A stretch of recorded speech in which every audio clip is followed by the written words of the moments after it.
आज हम class 11th की हिंदी बुक अंतरा भाग फर्स्ट का चैप्टर 14 जिसका शीर्षक है संध्या के बाद, इसके प्रश्नोत्तर पढ़ेंगे। संध्या के बाद है ये कविता है जो सुमित्रानंद पंत जी ने लिखी है। इसके प्रश्नोत्तर इस प्रकार है। क्वेश्चन फर्स्ट, संध्या के समय प्रकृति में क्या क्या परिवर्तन होते हैं, कविता के आधार पर लिखिए। संध्या के समय प्रकृति में निम्नलिखित परिवर्तन होते हैं। सूर्य की लालिमा पेड़ के शिखरों पर जा बैठती है, यानी जब शाम का समय होता है तो सूर्य की किरणें ऐसे लग रही है जैसे पेड़ के शिखरों पे जाके बैठ गई हो, क्योंकि शाम के समय में सूर्य छिपने को जाता है तो वो पेड़ के शिखरों पर बैठी हुई जैसी लगती है। तांबे जैसे पीपल के पत्तों पर सूर्य की लाल किरणों का स्वर्णिम झरना झरता प्रतीत होता है। जो पेड़ों के पत्ते होते हैं उनके ऊपर जब सूर्य की किरणें पड़ती है तो वह ऐसे लगती है जैसे सोने का झरना हो और वो झर रहा हो। सूर्य का खंभा धरती में धंसता प्रतीत होता है। जो सूर्य है इसको खंभे की उपमा दी गई है। जब संध्या का समय होता है तो सूर्य डूबता है तो उसको यूं बताया है कि एक खंभे जैसा है और धरती में धंसता हुआ प्रतीत हो रहा है। क्षितिज पर सूर्य ओझल हो जाता है। क्षितिज कहते हैं कि जहाँ आसमान और धरती अपन को मिलती हुई दिखाई देते हैं वो क्षितिज कहलाता है। तो अपन को यूं लगता है कि अब सूर्य क्षितिज में ओझल हो गए। गंगा जल सर्प की चितकबरी केंचुली जैसा लगता है। जो गंगा का जल है वो सर्प की चितकबरी केंचुली जैसा लगता है कि जब संध्या होने वाली है तो सूर्य की किरण कहीं पे उस पे गिर रही है, कहीं पे नहीं गिर रही। तो जैसे सांप की केंचुली होती है चितकबरी, कहीं उस पे रंग होते हैं, उस तरह वो गंगा जल लगता है। अगला क्वेश्चन, पंत जी ने नदी के तट का जो वर्णन किया है उसे अपने शब्दों में लिखिए। यानी पंत जी ने नदी के तट पे जो विधवा महिलाएं बैठी है उन्होंने सफेद कपड़े पहन रखे हैं तो वो बुगलों के समान लग रही है। जो पानी में रहते हैं ना बगुले, तो ये वृद्ध महिलाएं या विधवा महिलाएं जिन्होंने सफेद कपड़े पहन रखे हैं तो उनको बगुलों की उपमाएं दी है और वो किस तरह अपने ध्यान में मग्न है। कवि पंत जी ने वर्णन किया है कि नदी के तट पर बूढ़ी विधवा स्त्रियां बगुलों के समान निश्चल खड़ी प्रतीत होती है। ये बूढ़ी स्त्रियां वैधव्य के कारण सफेद वस्त्र पहने हुए हैं। वे निराशा वेदना के कारण मन ही मन रोती रहती है। उनके मन की पीड़ा नदी की धीमी धारा में बह जाती है। वे अपने वैधव्य के दुख के कारण ईश्वर का ध्यान करती रहती है। वैधव्य की वेशभूषा के सफेद वस्त्र पहनने तथा ईश्वर में निरंतर ध्यान मग्न रहने के कारण विधवा स्त्रियों को बगुलों की उपमा दी गई है, जो नदी तट पर निश्चल भाव से खड़े हुए अपना ध्यान मछली पर केंद्रित रखते हैं। इसमें पंत जी ने बताया है कि जिस तरह से मगुला नदी में खड़ा रहता है, एक टांग पे खड़ा रहता है और वो ये ध्यान रखता है कि कब मछली आए और कब मैं इसको खाऊं, यानी मेरा आहार बनाऊं। तो जो बूढ़ी महिलाएं हैं, विधवा महिलाएं, वो विधवा है तो उनको सफेद कपड़े धारण करने पड़ते हैं। तो सफेद कपड़े धारण किए हुए हैं और वो अपनी वेदना निराशा पीड़ा के कारण मन ही मन में रोती है और जैसे उनका जो दुख है वो नदी की धारा में बह जाता है और वैधव्य के दुख के कारण वो भगवान को याद करती है, ईश्वर को भजती है। तो उनकी सफेद वेशभूषा है उसके कारण उनको बगुलों के समान बताया। अगला क्वेश्चन, बस्ती के छोटे से गाँव के अवसाद को किन किन उपकरणों द्वारा अभिव्यक्त किया गया है। यानी बस्ती का जो छोटा गांव है तो उन लोगों को दुख जो है उनको किन किन उपकरणों के द्वारा बताया। जैसे वो शाम के समय में ढिबरी जलाते हैं, उनमें धुआं बहुत ज्यादा होता है, रोशनी भी कम होती है, उसके बारे में बता। बस्ती के छोटे से गांव के अवसाद को निम्नलिखित उपकरणों द्वारा अभिव्यक्त किया गया है। घरों में तेल की डिबरी जलाई जाती है जो रोशनी कम देती है और धुआं अधिक फैलाती है। लोगों के मन का अवसाद उनकी आंखों में तैरता रहता है और जाला सा बुनता रहता है। यानी लोगों के मन में जो दुख है, अवसाद है, वो उनकी आंखों में एक जाले की तरह तैरता रहता है। उनके दिल का क्रंदन मोग निराशा दिए की लो के साथ कांपती है। यानी जिस तरह दीपक की जो बाती है वो कंपन करती है तो उसी तरह से गांव के लोगों के मन का जो दुख है वो निराशा के रूप में है और दिए की लो के समान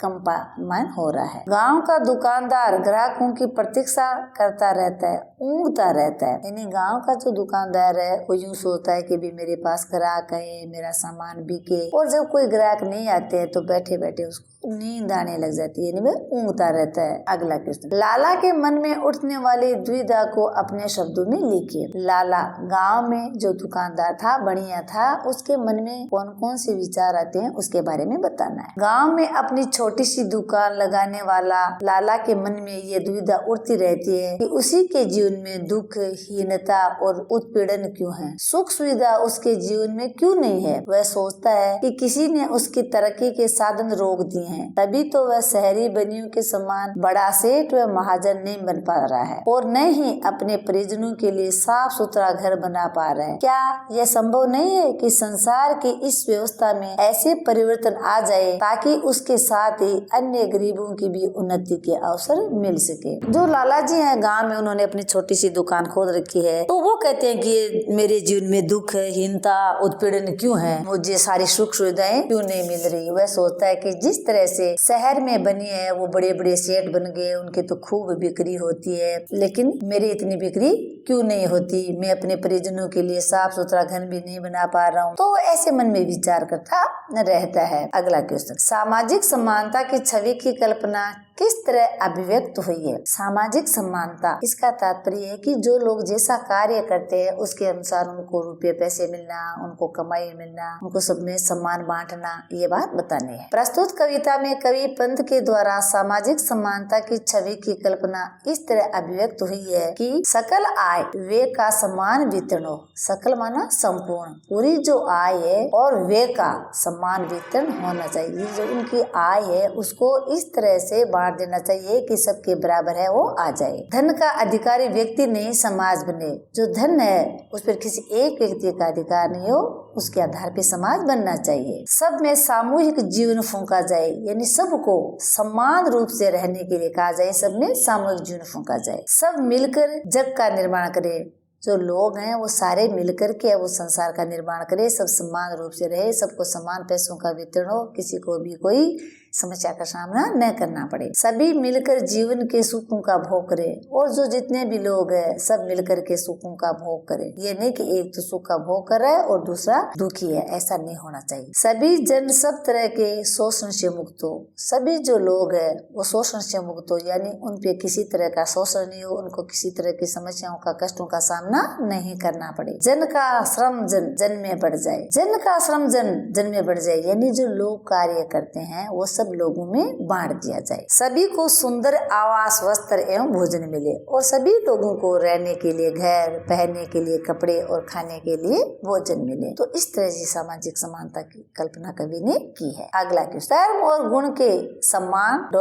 हो वितरण पंक्ति के माध्यम से कवि कैसे समाज की ओर संकेत कर रहा है। कवि इस पंक्ति में प्रगतिवादी या साम्यवादी समाज की ओर संकेत कर रहा है। वह चाहता है कि जिस प्रकार ईश्वर कर्म और गुण का बंटवारा कर देता है, वैसे ही आय व्यय का भी समान वेतन होना चाहिए। इसी से समाज में समानता की स्थापना हो सकेगी। कवि को आय व्यय पर किसी एक वर्ग, यानी जो पूंजीपति वर्ग है, उसका आधिपत्य पसंद नहीं है। वह शोषण मुक्त और गरीबी अमीरी की असमानता से मुक्त समाज की स्थापना चाहता है। तो इसमें कवि कहते हैं कि जिस तरह से ईश्वर ने कर्म और गुणों का बंटवारा किया है, उसी तरह से जो आय है उसका समान वितरण होना चाहिए, यानी सब में बराबर है वो बांटने चाहिए। किसी एक वर्ग का पूंजी के ऊपर आधिपत्य नहीं होना चाहिए। जिसपे एक वर्ग का आधिपत्य होता है तो अमीर बनता जाता है और गरीब है वो गरीब बनता जाता है। इसलिए कवि कहते हैं कि शोषण मुक्त और अमीरी गरीबी की असमानता से मुक्त समाज की स्थापना होनी चाहिए ताकि सबका भेदभाव मिट जाए। अगला क्वेश्चन, निम्नलिखित पंक्तियों का काव्य सौंदर्य स्पष्ट कीजिए। परीक्षा में काव्य सौंदर्य का जब क्वेश्चन आता है तो उसमें इसका अर्थ बताना है कि उसमें कौन सा अलंकार है, कौन सा छंद है, कौन सा समास है, ये बातें भी बतानी है। तट पर बगलों सी वर्धाएं, विधुआएं जब ध्यान में मग्न, मंत्र धारा में बहता जिनका आदर से गति अंतर रोदन। तो इनका काव्य सौंदर्य इस प्रकार है। प्रस्तुत पंक्ति में कवि ने बहुत ही सुंदर और मार्मिक रूप में प्रकृति का चित्रण किया। कवि कहता है कि जिस तरह तट पर बगुले शिकार प्राप्त करने के उद्देश्य से मंत्र धारा में खड़े रहते हैं, ऐसे ही गांव की वृद्ध औरतें ध्यान करने हेतु नदी के किनारे पर खड़ी है। उनके हृदय में दुख की मंथन धारा बह रही है। इस काव्यांश की प्रत्येक पंक्ति में काव्य सौंदर्य अद्भुत जान पड़ता है। पहली पंक्ति में बगुलों से वरदाएं में उपमा अलंकार है। कवि ने तत्सम शब्दों का प्रयोग करके अपनी बात को बहुत सुंदर रूप में चित्रित किया गया है। यानी जहाँ पर सा, सी, सम, सम्मान ऐसे शब्द आते हैं उसमें उपमा अलंकार होता है। तो यहाँ पे जो विधवाएं हैं उन्होंने सफेद कपड़े पहन रखे हैं और बगुलों से वरदाएं ये लिखा है। तो बगुलों से यानी बगुलों जैसी वो सफेद लग रही है, तो इसमें उपमा अलंकार है। आ से स्पष्ट कीजिए। आ से यानी इसका अर्थ बताना है। ताम्रपर्ण पीपल से सतमुख, झरते चंचल स्वर्णिम निर्झर। पीपल के सूखे पत्ते ऐसे लग रहे हैं मानो तांबे धातु से बने हो। वह पेड़ से गिरते हुए ऐसे लग रहे हैं मानो सैकड़ों मुँह वाले झरनों से सुनहरे रंग की धाराएं गिर रही हो। पीपल के पत्तों पे जब सूर्य की किरणें गिरती है तो वो ऐसे लग रहे हैं कि जैसे ये तांबे से बने हुए हो, और जब वो पीले पीले तांबे से बने हुए जैसे लग रहे हैं और वो नीचे गिरते हैं तो ऐसे लगते हैं जैसे सैकड़ों मुँह वाले झरने हैं, उनसे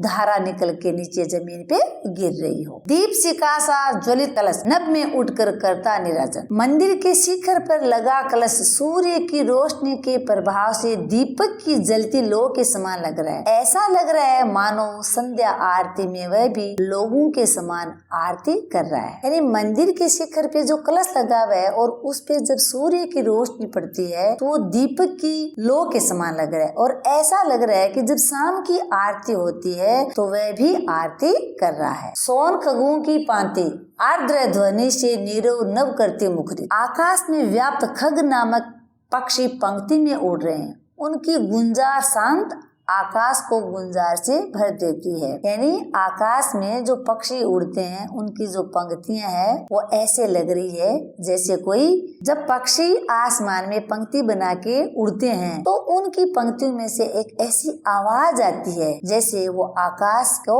गुंजार करे। किससे? शंख। जिस प्रकार शंख की ध्वनि होती है तो उनकी गुंजार से शांत आकाश जो होता है वो गुंजार से भर जाता है, क्योंकि शाम के समय में आसमान बिल्कुल शांत होता है और जब पक्षी उड़ते हैं तो उनके पंखों की आवाज है वो गूंजती हुई अपन को सुनाई देती है। तो ऐसा लग रहा है कि वो आकाश को गुंजार कर रही हो। मन से कड़ अवसाद श्रांति आंखों के आगे बुनती जाला। मनुष्य के मन में व्याप्त दुख तथा कष्ट उसकी आंखों में यादों के रूप में उभर आते हैं। क्षीण ज्योति ने चुपके जूं गोपन मन को दे दी हो भाषा। घरों में विद्यमान दीपक जल उठे हैं।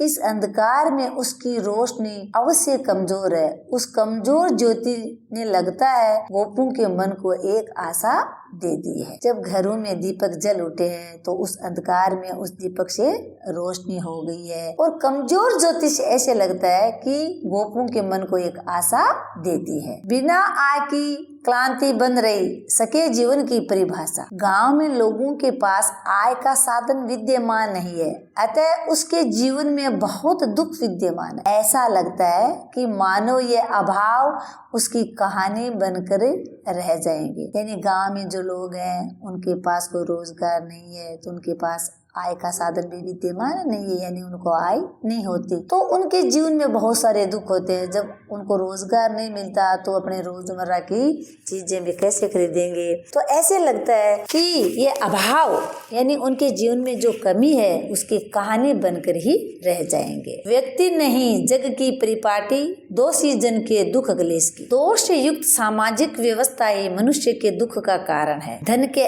असमान बंटवारे के कारण ही समाज में अंतर व्याप्त है। यानी एक सामाजिक दोष है। समाज में ऐसी व्यवस्था नहीं है कि धन का सम्मान बंटवारा कर दिया जाए। अगर सम्मान धन का सब में सम्मान बंटवारा कर दिया जाए तो ये गरीबी की समस्या ही खत्म हो सकती है, लेकिन ऐसी व्यवस्था नहीं है। इसी कारण मनुष्य वो दुखी है। धन्यवाद।